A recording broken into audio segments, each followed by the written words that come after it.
Algunos contaban tanques. Otros robaban planos de bombas nucleares. La Guerra Fría era un campo de batalla para miles de espías y observadores. Ambos lados recogieron información para evitar lo que se consideraba una guerra próxima a estallar. Los servicios secretos tenían pocos escrúpulos cuando se trataba de adquirir información. Pagaban por actos de traición que podían amenazar de muerte a los expuestos. ¿Que si tenía conciencia de culpa por sangre? No, no la tenía. Eran fantasmas con licencia para espiar. Los hombres de las misiones militares aliadas de enlace en Alemania estaban al frente de la guerra de inteligencia entre este y oeste. Incluso hoy, se sabe muy poco de sus hazañas. Ningún otro servicio de inteligencia estuvo tan cerca de equipos militares soviéticos. Pero donde hay secretos, hay peligro también. Los centinelas soviéticos eran gatillo fácil.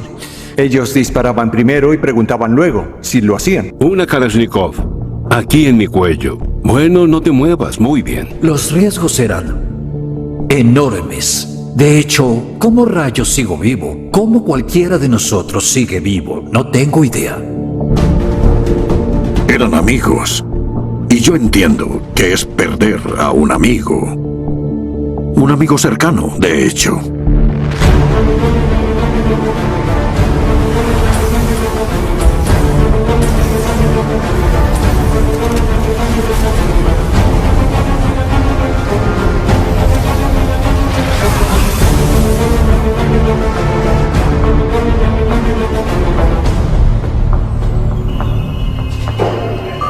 Nigel Dunkley, un veterano de la misión militar británica, en un hangar cerca de Uttabok, un pueblo pequeño al sur de Potsdam, se encuentra con Manfred Müller, miembro de la guarnición local. Dunkley le está contando sobre sus misiones. Misiones nocturnas de reconocimiento en territorio enemigo.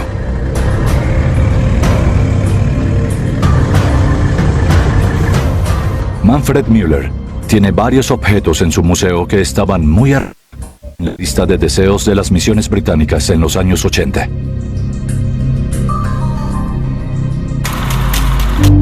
Los oficiales de las misiones militares aliadas de enlace se movían constantemente. Como mensajeros con pasaporte diplomático, su tarea original era resolver problemas entre los 4 poderes de ocupación militar en Alemania. Sin embargo, pronto explotaron su libertad al espiar a sus oponentes. Los soviéticos en Alemania del oeste y los estadounidenses, británicos y franceses en el este, la República Democrática de Alemania. Cada lado tenía permitido enviar a 63 hombres. Un vehículo todoterreno se acercó a un búnker soviético. Era el inicio de los 80. Los británicos estaban buscando nuevos tipos de munición que podrían contener agentes biológicos o químicos.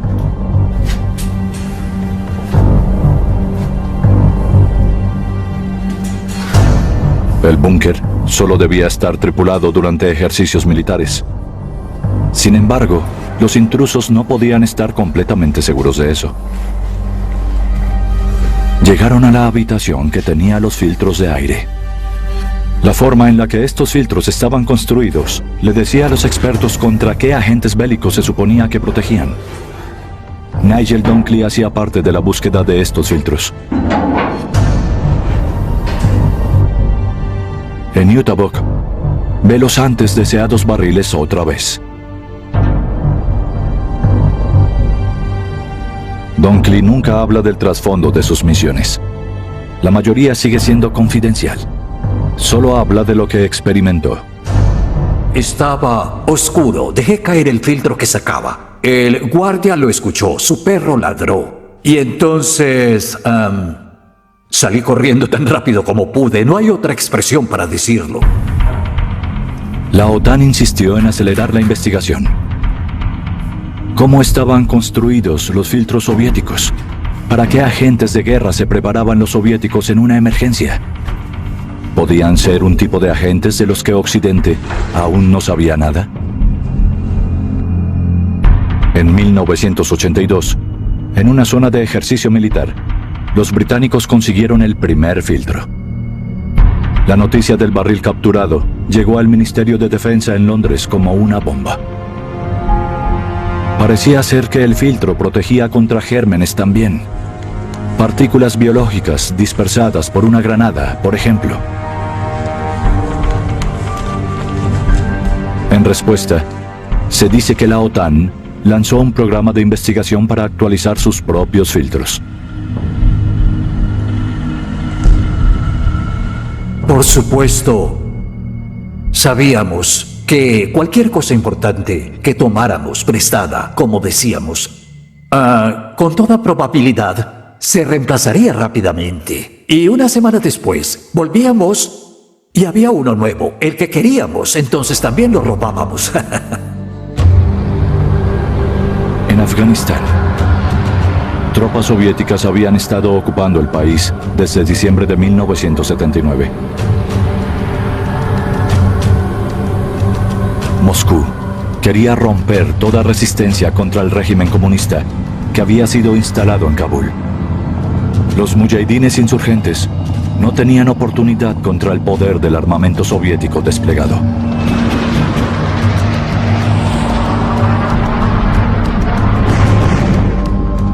Helicópteros de ataque dominaban el campo de batalla.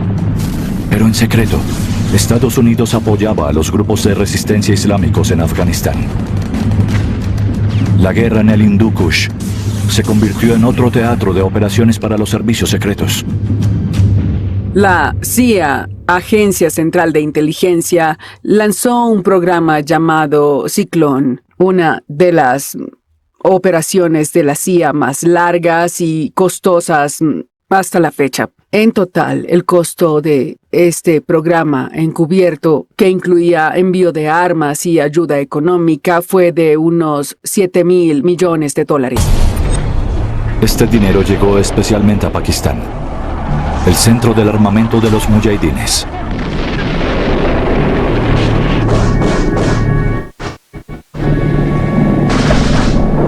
La CIA también les dio misiles antiaéreos Stinger modernos. La ventaja se hacía menor. Con misiles Stinger, los mujahidines pudieron derribar jets y helicópteros.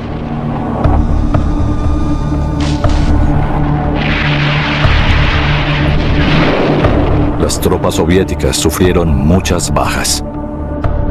En las montañas de Afganistán, las armas pesadas de la superpotencia no fueron efectivas. La alianza entre los mujahidines y la CIA ganó la guerra. Los Estados Unidos hicieron fuerte a un aliado que pronto se hizo adversario, mientras que la Unión Soviética perdió mucho prestigio. Cerca de 1 millón de personas murió, 15,000 soldados soviéticos entre ellos. Helicópteros de ataque Hind volaron sobre Alemania del Este. Exploradores de una misión occidental observaron la maniobra. La guerra en Afganistán reforzó la división entre Oriente y Occidente.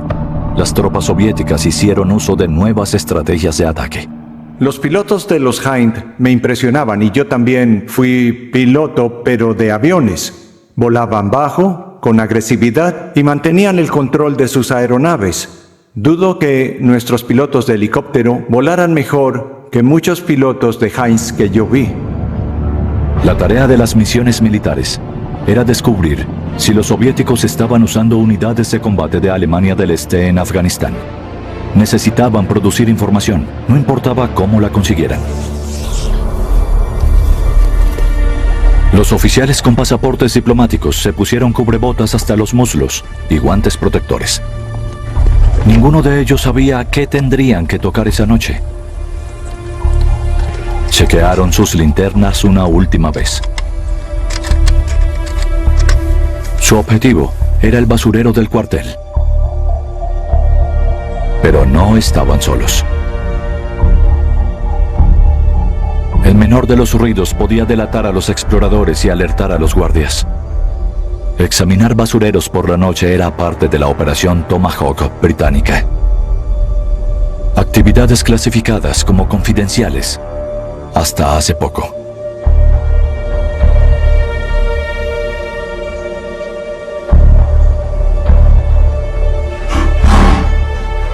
ruido alertó al guardia.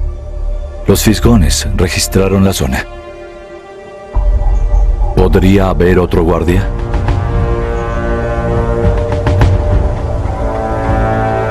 Solo era un perro callejero. Todo despejado. Sin embargo, los exploradores les temían a los perros en las noches de misión, como recuerda Nigel Dunkley. Muy frecuentemente había perros salvajes en los basureros. Estos perros me asustaban. Y no me molesta admitirlo. Recuerdo que uno de ellos se me acercó, como solían hacerlo, y empezó a olfatearme la pierna. Y pensé, este perro debe tener rabia, no actúa normal. Un simple perro podía poner en riesgo a un hombre. Después de media hora, el guardia por fin se subió a su jeep y se fue.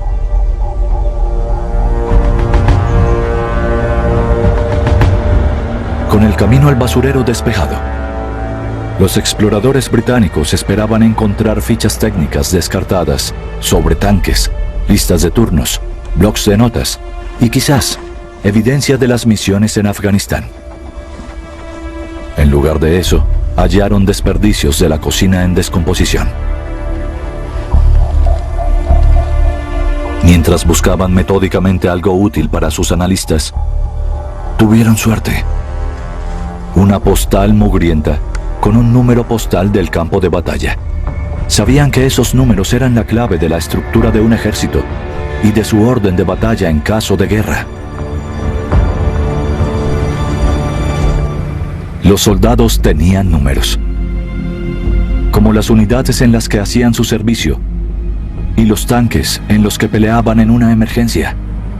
¡Vienen hacia acá! Eso era de rutina para las misiones militares. Una lista aparentemente eterna de dígitos en decenas de miles de vehículos. Podía ser aburrido, pero era importante. Este es el 83, así que el primero fue el 82. Hombres muy bien armados estaban protegiendo a un visitante del cementerio. Richard Kuklinski, un exoficial y traidor del equipo general del ejército polaco, temía un ataque por venganza. Estaba visitando la tumba de sus padres en 1998, después de que su sentencia a muerte por traición fuera suspendida, y él rehabilitado. Richard Kuklinski reveló documentos sobre el Pacto de Varsovia a los estadounidenses por 9 años, desde 1972 hasta 1981, con cerca de 350.000 fotografías. Esto les dio a los estadounidenses conocimiento profundo del lado soviético, del pacto, de Varsovia. Kuklinski contactó a la CIA con la esperanza de reducir el riesgo de una guerra nuclear. Una guerra en la que Polonia se convertiría también en campo de batalla. Reveló instalaciones militares y estrategias del Pacto de Varsovia. Los estadounidenses se preguntaban si se pretendía que el arsenal nuclear soviético sirviera de amenaza o si verdaderamente pretendían usarlo en un ataque sorpresa apuntando a Europa Occidental. Y los documentos de Kuklinski indicaban que, de hecho, estaban usando su potencial nuclear de manera ofensiva también. Polonia a finales de los 70. El sindicato Solidaridad mostró su inconformidad con el régimen comunista. Kuklinski advirtió de la invasión soviética a Polonia, reportando a la CIA los planes de declarar ley marcial. Cuando por fin se impuso en diciembre de 1981, el desertor ya había escapado a los Estados Unidos.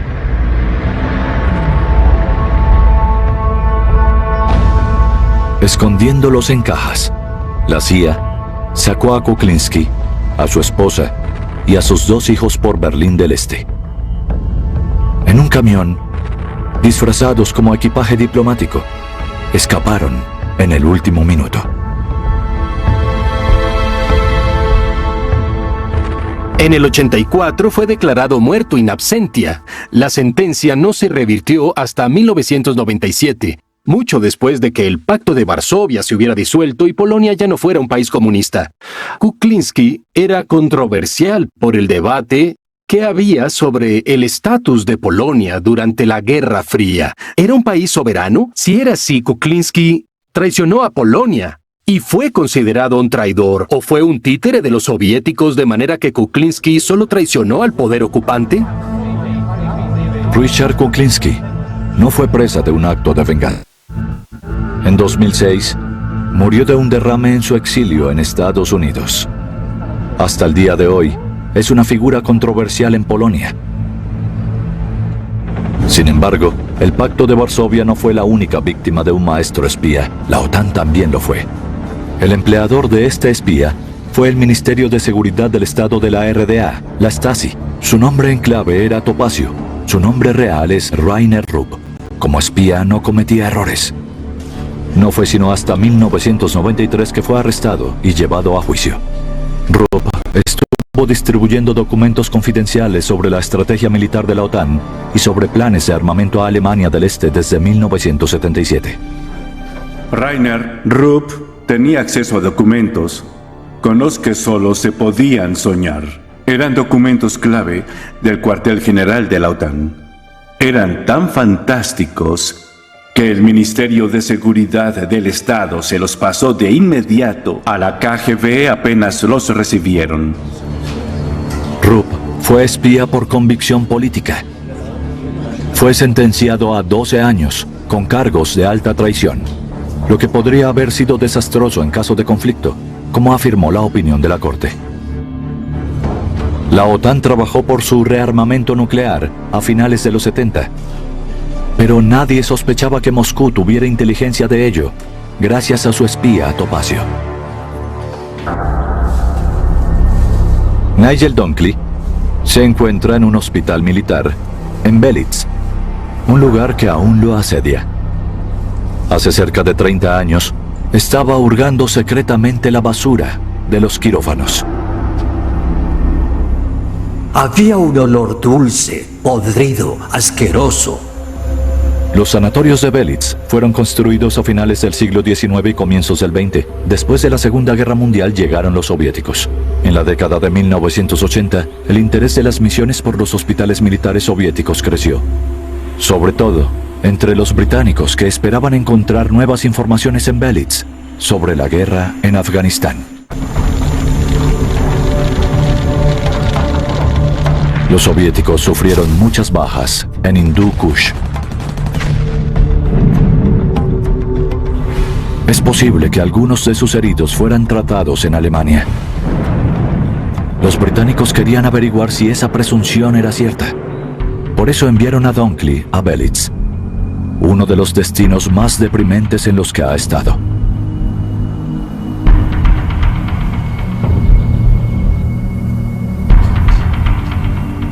Las misiones militares no tenían acceso al sanatorio en sí, solo a su basurero.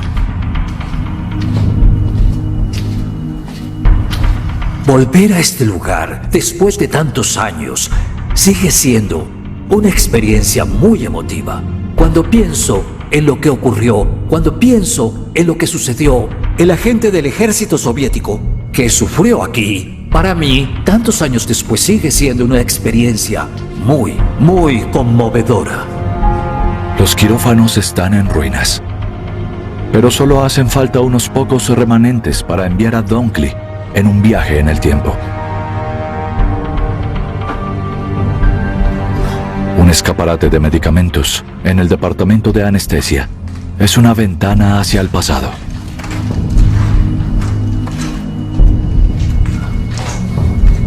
¡Wow! Absolutamente increíble encontrar estos medicamentos aquí.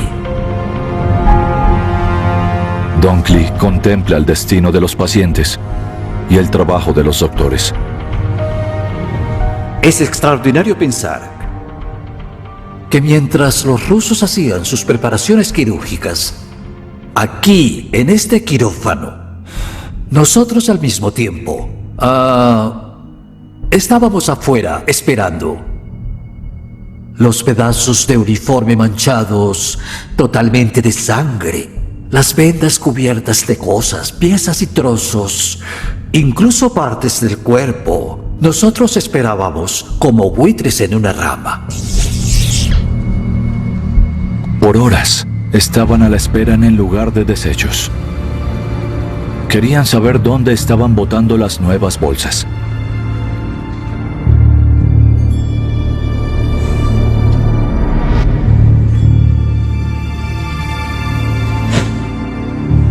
Tan pronto como se iba al camión de la basura, comenzaba su trabajo. Dunkley descubrió restos de tejido amputado en una bota. Un hallazgo que lo alteró.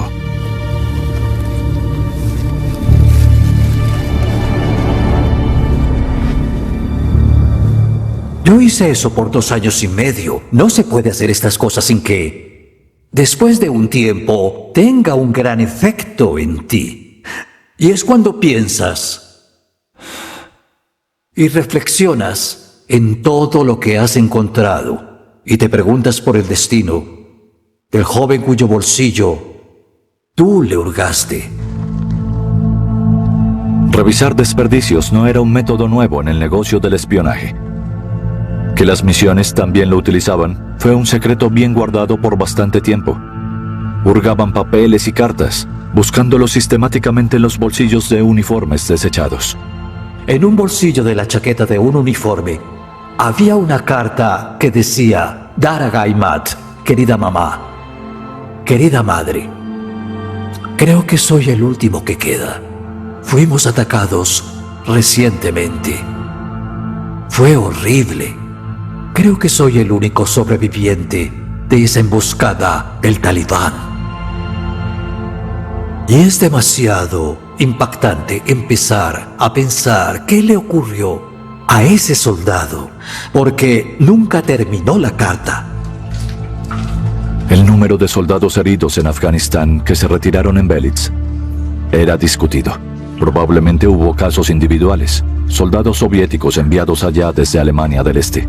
Incluso sin heridos de guerra, los desperdicios de un hospital podían revelar mucho sobre estándares médicos o protección contra infecciones. Todo eso es relevante para determinar la fuerza de combate de un ejército. A finales de los 70, la Guerra Fría sufrió su siguiente escalada peligrosa.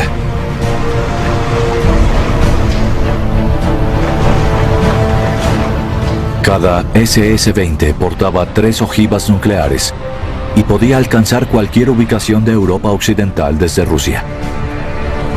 Un conflicto nuclear confinado en Europa se acercaba.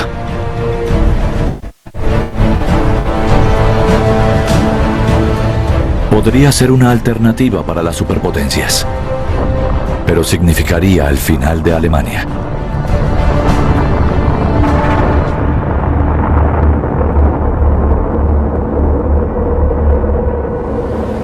En Berlín del Oeste, las ruinas de un puesto de escucha cubierto de misterio estaban decayendo.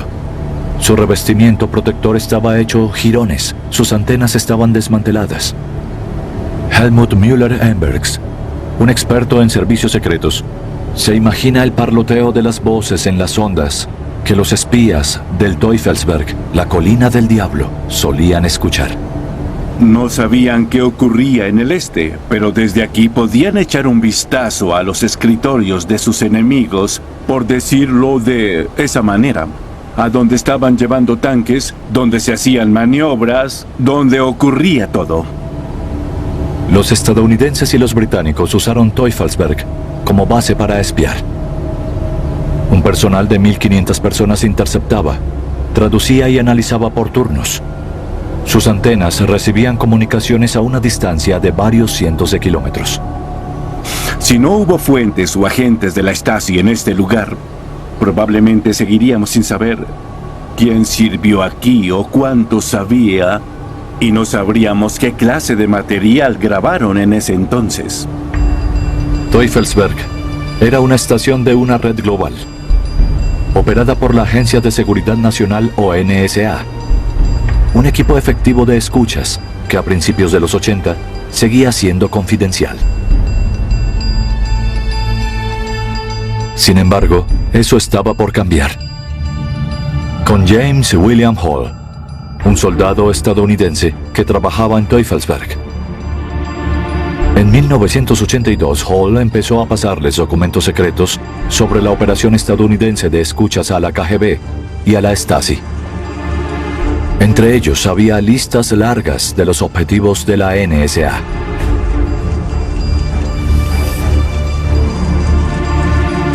La fotocopiadora de Hall trabajaba mucho.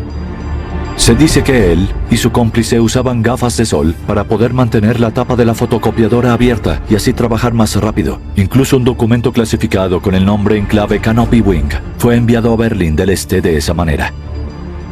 Canopy Wing debió ser la mejor pieza de inteligencia que la Stasi pudo haber conseguido nunca. Pero por desgracia, no podemos leer los documentos hasta el día de hoy. Solo tenemos las predicciones, declaraciones y pistas sobre ellos. Pero con todas las especulaciones juntas, podemos asumir que el servicio de seguridad estatal tenía los ingredientes requeridos para un ataque preventivo y tenían una estrategia para hacer un combate electrónico. Hall contó cómo se comunicaría la OTAN en caso de emergencia y cómo querían interferir en la comunicación del Pacto de Varsovia. La Stasi describió cómo Occidente quería manipular las comunicaciones por radio entre pilotos y centros de control en tierra. Estrategias que debieron ser inquietantes para Moscú. En el caos que envolvió los archivos de la Stasi después de la reunificación de Alemania, algunos pusieron a salvo los documentos de Canopy Wings. En 1992, la administración Kohl se los entregó a Estados Unidos sin armar revuelo. El anonimato de Hall se perdió en 1988 y fue sentenciado a 40 años de prisión. Jeffrey Carney también traicionó a la NSA. No lo hizo por dinero, sino por convicción. Su castigo, 38 años en prisión. Fue liberado después de casi 12 años. En 1983, Carney era soldado de la Fuerza Aérea, radicado en el sitio de campo de la NSA, en Marienfelde, Berlín. Allí descubrió operaciones que todavía le dan asco el día de hoy. No solo se trataba de provocar a los dormilones del otro bando para ver qué harían. También se trataba de activar la alarma en el verdadero sentido de la palabra alarma. Eso era. Para los que no lo saben, eso significa que planeamos provocar a los rusos ese día para que pensaran que se trataba de algo real. Eso significaba una alerta de verdad. La Guerra Fría, 1983. Eivor Archer. Carney solo da ideas vagas. Ningún detalle. Podría tener que volver a prisión si fuera más específico. ¡Fuego!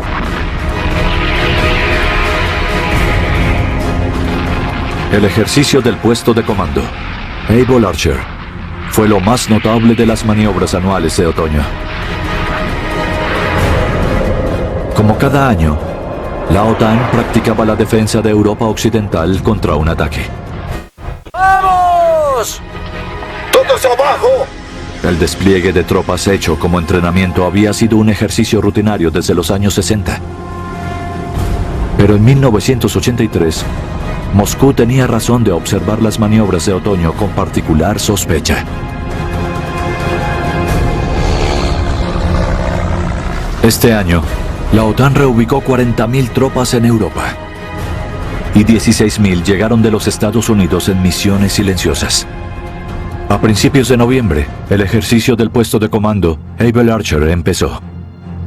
Su escenario: la OTAN respondió al ataque con gases tóxicos por parte de su enemigo con un ataque nuclear. También practicó nuevos procedimientos de ataque nuclear. Hay evidencia de que Moscú malinterpretó Eivor Archer como la fase inicial de un ataque nuclear inminente. Un oficial de la misión militar británica reportó más adelante que los bombarderos soviéticos Backfire, vistos aquí en una grabación original de su despegue, habían sido ubicados en Alemania del Este durante Able Archer. ¿Era solo una escala rutinaria? ¿O estaban listos para un contraataque? Able Archer estaba saliendo según lo previsto. Después un doble agente envió reportes sobre telegramas en Moscú que decían que las bases de la OTAN estaban en alerta. Occidente reconoció el malentendido y reaccionó. El agente que le avisó a la OTAN fue Oleg Gordievsky, un coronel de la KGB y un espía para el Servicio Secreto de Inteligencia británico. Había estado pasando secretos desde 1974. La crisis de Able Archer lo hizo famoso. El peligro de que se tomaran malas decisiones era muy grande. Tienen que entender que en una misión estratégica con misiles balísticos intercontinentales, que toman solo 30 minutos en alcanzar el otro lado, no hay tiempo para pensar o para llevar a cabo un proceso de toma de decisiones organizado. Desde inicios de los 80, el miedo del Kremlin de que la OTAN atacara primero había ido creciendo. Yuri Andropov, el secretario general del Partido Comunista con una enfermedad terminal, ordenó que los servicios secretos buscaran evidencia de que Occidente preparaba una guerra. Moscú preparó su arsenal nuclear, como demuestran documentos clasificados de Estados Unidos. El número de pasajes redactados sugería que Able Archer no era tan inofensivo como Washington afirmaba que era. Gordievsky fue capaz de explicar y transmitir de manera plausible el dilema y el estado psicológico de los involucrados. Ese fue su verdadero logro. Describir lo que estaba pasando en los aparatos y en la mente de la gente, dejando claro que los líderes soviéticos estaban asustados y preocupados y que debían ser tratados con consideración para evitar que se tomaran decisiones fatales. La OTAN se tomó el mensaje de Gordievsky con seriedad y abandonó algunas partes de Able Archer. En 1985, Gordievsky se volvió sospechoso. Huyó de Moscú en tren y fue transportado a Occidente por el Servicio Secreto británico. Hoy vive cerca de Londres. Yo pienso que entre los muchos desertores de la Guerra Fría que fueron desde el Oriente al Occidente, Gordievsky fue uno de los pocos a quienes se les puede atribuir una motivación idealista. Es decir, él de verdad quería mantener la paz en ambos bandos y realmente lo que quería era evitar una catástrofe. Jeffrey Carney también se veía a sí mismo como un traidor por la paz. Le parecía que el hecho de que la NSA creara deliberadamente confusión a una potencia nuclear era imprudente. Cuando empezaron a sospechar de él, desapareció y asumió una nueva identidad con la ayuda del Servicio de Seguridad del Estado de Alemania del Este. Vivió como Jens Carney en Berlín del Este. Fue capturado por agentes estadounidenses en 1991. Hasta el día de hoy está convencido de que hizo lo correcto. Muchos no se dieron cuenta del peligro que corríamos. ¿Por qué me arrepentiría de eso? Nunca. Un viaje de vuelta a la era atómica cuando el mundo estuvo al borde de la destrucción. Nigel Dunkley está visitando una vieja instalación de almacenamiento de ojivas nucleares. Fantástico. Genial. El puente grúa para transportar las ojivas está muy bien conservado. Un sistema de aire acondicionado mantenía constante la temperatura del almacén. Extraordinario. Sí. Este es el depósito de armas especiales Linda Stosselheim, 1 hora hacia el sur de Berlín. El lugar solía ser un área restringida y era muy custodiado. Para las misiones militares era inalcanzable. Stolzenheim proporcionaba espacio para 328 ojivas nucleares en 2 búnkeres de estructura idéntica. En el suelo hay monturas para anclar las armas nucleares. Cada instalación de almacenamiento tiene 164 puntos de anclaje, 4 puntos por ojiva. Entonces había 41 ojivas en cada depósito. Estar bajo tierra en instalaciones de almacenamiento de ojivas nucleares soviéticas, más de 300 de ellas, más de 300. Si se piensa en el poder destructivo de todas, de tantas ojivas, es absolutamente asombroso. Es increíble. Todo esto es extraordinario. Manfred Müller, el guía de los búnkeres, está evidentemente bien informado. Y Dunkley se pregunta por qué. Entonces le pregunté, le dije, Manfred, ¿tú qué eras? Y él dijo, Ich war mayor, yo era mayor. Y yo dije, interesante, tú eres mayor y yo también. Yo también era mayor. Y ambos nos reímos y nos dimos cuenta de que fuimos contemporáneos exactos, pero a la vez éramos muy opuestos. Él era para mí una persona muy peligrosa en esos días, pero aquí estábamos riendo y hablando. Y lo bello fue que fuimos muy amistosos. Dos antiguos enemigos que ahora son amigos. En verdad creo que es fantástico. Sí. Gracias por la información, mi mayor.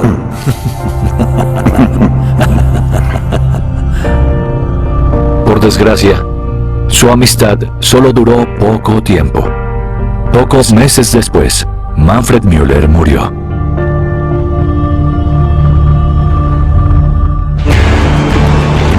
En Minsk, Bielorrusia, ropa elegante y marcas internacionales de auto se ven por todas partes.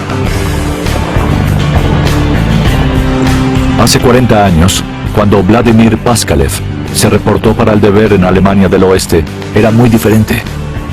Fue conductor de la misión militar soviética.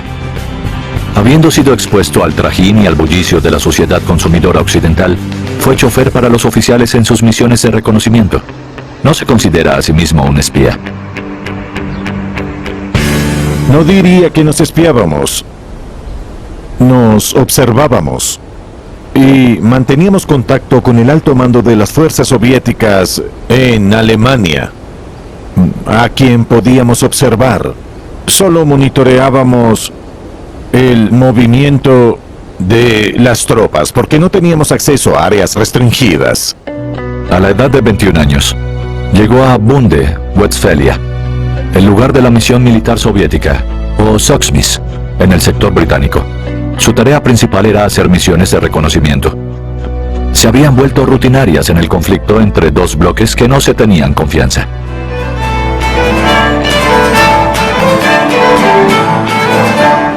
Los superiores de Paskalev eran oficiales del Servicio de Inteligencia Militar Soviético.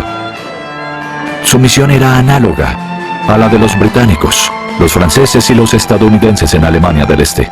Rutina de la Guerra Fría. Hoy, Paskalev está yendo a encontrarse con un antiguo camarada.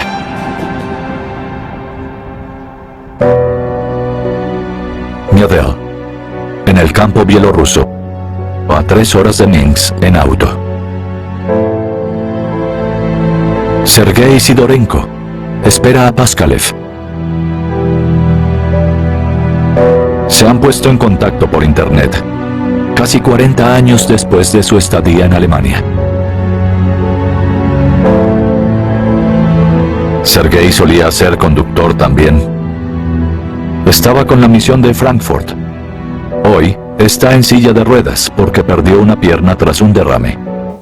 Un gran infortunio que obligó al conductor de camión de largas distancias a retirarse. ¿Quieres ver esto? Tengo todo aquí. Su álbum de fotos le recuerda un pasado mejor, cuando conducían autos veloces por Alemania. La policía militar te perseguía constantemente. ¿Recuerdas? Sí. Y nos divertíamos mucho haciéndolo. La policía británica nos seguía. Tal como hacían las misiones occidentales en Alemania del Este, los soviéticos trabajaban a la vista de la contrainteligencia. Este es un video de vigilancia filmado en Frankfurt. Unos años antes, podría haber sido Sidorenko el que conduce. La policía militar estadounidense estaba esperando en la salida. De repente salieron disparados a toda velocidad. cacería había comenzado. Se sospechaba que las misiones soviéticas hacían operaciones de inteligencia también, usando puntos de entrega para pasar materiales clasificados. Sin embargo, no había prueba de ello. Estas cacerías son familiares para Sidorenko, quien las encuentra molestas.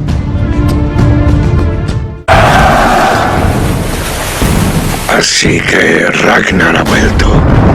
¿Por qué demoraste tanto?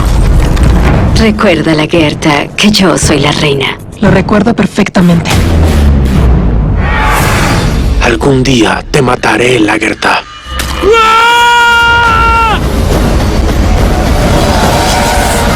Vikings. Domingo.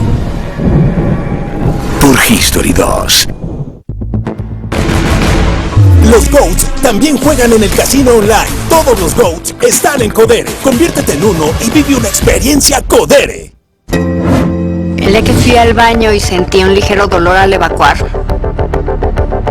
me asustó muchísimo. Mi doctor me dijo que eran hemorroides y me recomendó iniciar de inmediato el tratamiento de Nixon, que no me esperara a necesitar una cirugía. Cumplí con el tratamiento y hoy las molestias desaparecieron. Con Nixon me siento en las nubes. Nivea Luminous 630 trata distintos tipos de manchas. ¿Realmente funciona? Sí, créeme. ¿Reduce manchas post-acné? ¡Por supuesto! El serum antimanchas número 1 en el mundo. Ahora para manchas post-acné y manchas producidas por la edad. Actúa desde el día 1, reduciendo hasta el 71% de las manchas en 12 semanas. Incluso mis manchas por la edad. Comprobado por más de 1 millón de mujeres en el mundo. Nuevo Nivea Luminous 630. Funciona. Esta fotografía lo muestra en 1979 cerca de Múnich. Poco después, se encontró con un arma apuntada a su cabeza cuando las Fuerzas Armadas alemanas lo detuvieron. Su oficial había intentado tomar fotos de un sistema antiaéreo. Él y su oficial quedaron atrapados por horas antes de que los estadounidenses los rescataran de esa situación.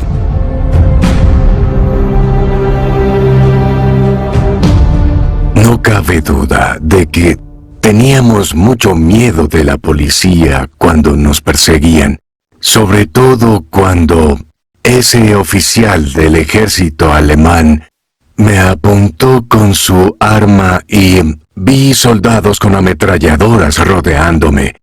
Yo pensé que ya todo había acabado, que ellos me dispararían. Ese momento, vida pasó frente a mis ojos. Lawrence Kelly está explorando un terreno cerca de Neustrelitz. El ex guardabosque, Eric Gebauer, lo ayuda a orientarse. En 1984, en esta carretera campestre, Kelly dio con su mejor hallazgo. Era el tiempo del llamado rearmamento de Alemania del Oeste. En respuesta al SS-20 soviético, la OTAN alistó los misiles Pershing II. Sus ojivas nucleares amenazaron objetivos tan alejados como Moscú. La confrontación nuclear en medio de Europa se intensificó. Los soviéticos respondieron a los Pershing.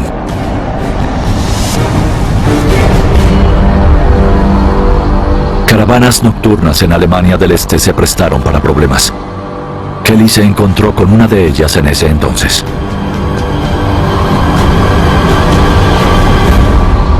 Intenté mirar las placas, los números de matrícula de los vehículos de la columna, pero no tenían. Transportaban contenedores ambientales cilíndricos con costillas que eran longitudinales y muy prominentes. Y esas costillas eran la marca característica del sistema Scaleboard. El Scaleboard SS-12 era un módulo de misil muy conocido, pero no se había visto en Alemania del Este hasta el momento. El SS-12 tenía un rango de 900 kilómetros, suficiente para ser una amenaza nuclear para los lugares con Pershing en Alemania del Oeste. Kelly tomó fotos de los amenazantes contenedores desde su vehículo de misión. Esperaba que los soviéticos lo hicieran irse de la carretera en cualquier momento, pero no reaccionaron. Solo más tarde se reveló lo importantes que fueron sus fotografías.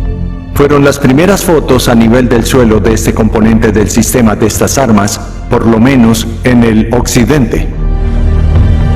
El público no vio el contenedor con costillas del SS-12 Scaleboard hasta que salieron de Alemania del Este en 1987.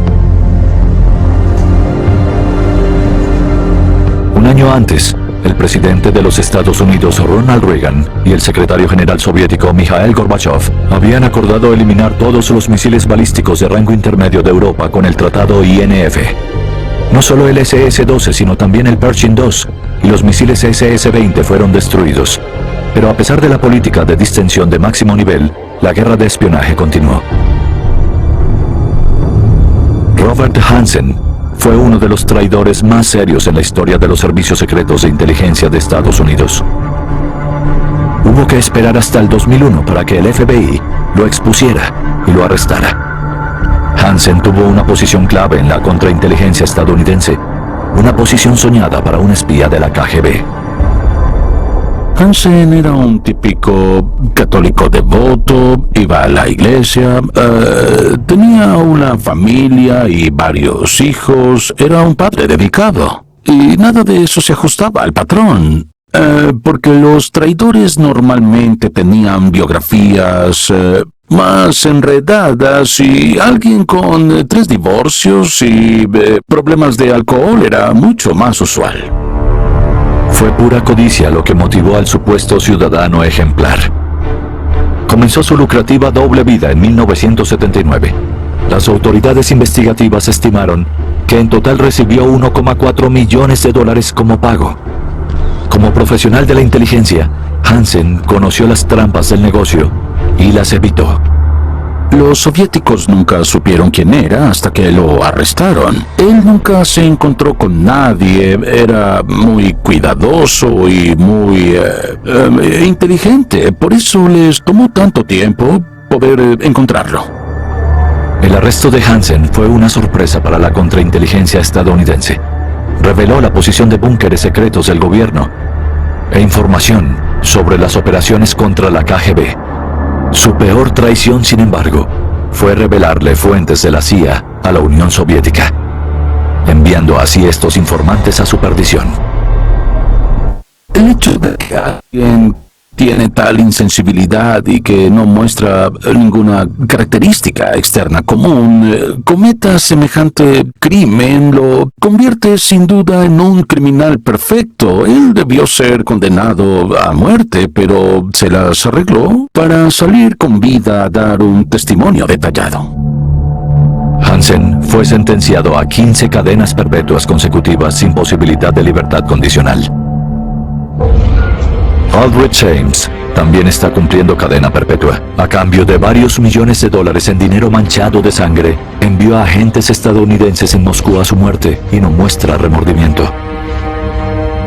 Que si cuando manejaba mi auto, caminaba por mi casa o me ponía un traje costoso, ¿tenía conciencia de culpa por sangre? No, no la tenía.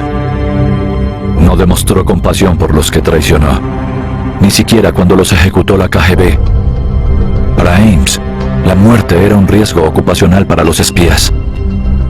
Que fue ejecutado fue Adolf Tolkachev, un especialista en radares. Dio información sobre la parte electrónica de los últimos misiles y aviones soviéticos. El general Dmitry Polyakov también fue ejecutado. Era un informante de la CIA. Ames también expuso a Oleg Gordievsky, que escapó por poco de la KGB. Aldrich Ames tiene sangre en sus manos, sangre de alrededor de 10 oficiales soviéticos que murieron ejecutados por la KGB por cometer traición. Ames y Hansen, hombres sin escrúpulos. Para ellos el dinero lo es todo. No se trata de estatus ni de conciencia. Mientras Alemania del Este celebraba el 40º aniversario de la República Democrática, su caída era inminente.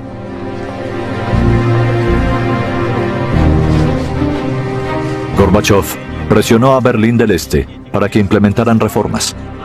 Le dejó claro al PSUA que Moscú no iba a seguir usando sus tropas contra el clima de revuelta en Alemania del Este. La pregunta crucial era si las fuerzas de seguridad de Alemania del Este se alzarían en armas para salvar la República.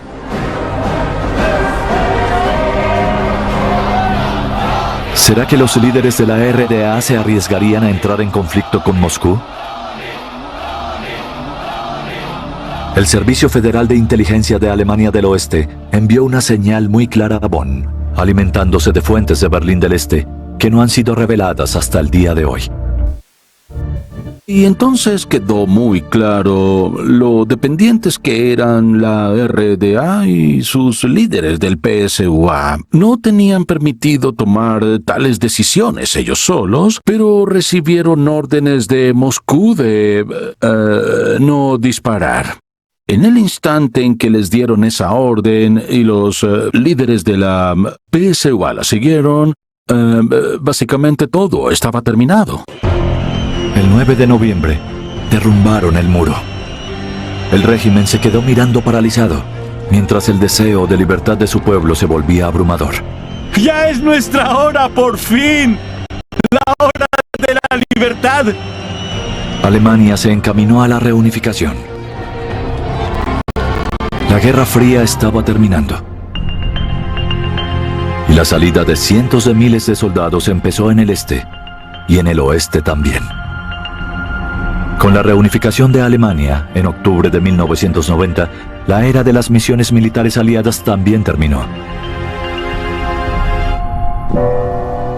En Bielorrusia, en el jardín de Sergei Sidorenko, este idilio campestre no parece apropiado para él.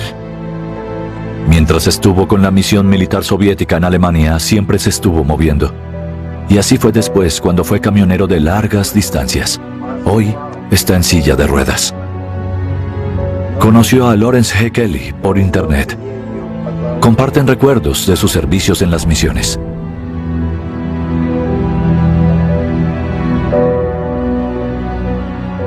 Ni siquiera me esperaba que un hombre así, un exoficial, con un alto cargo en la misión militar americana como Kelly, estableciera contacto conmigo, porque yo era un soldado de la misión soviética. Me alegra mucho haber encontrado a un amigo como él.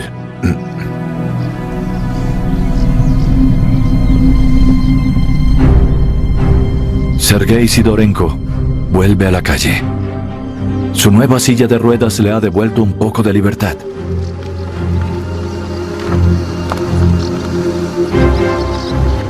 Fue un regalo de Navidad de veteranos de las misiones estadounidenses y británicas, organizado por Lawrence G. Kelly. Un gesto de solidaridad entre ex miembros de los cuerpos de reconocimiento con pasaporte diplomático. Un gesto que va más allá de las viejas fronteras entre enemigos. Fueran exploradores, espías, traidores por convicción o por codicia. Todos actuaban como informantes al servicio de dos superpotencias, Estados Unidos y la Unión Soviética.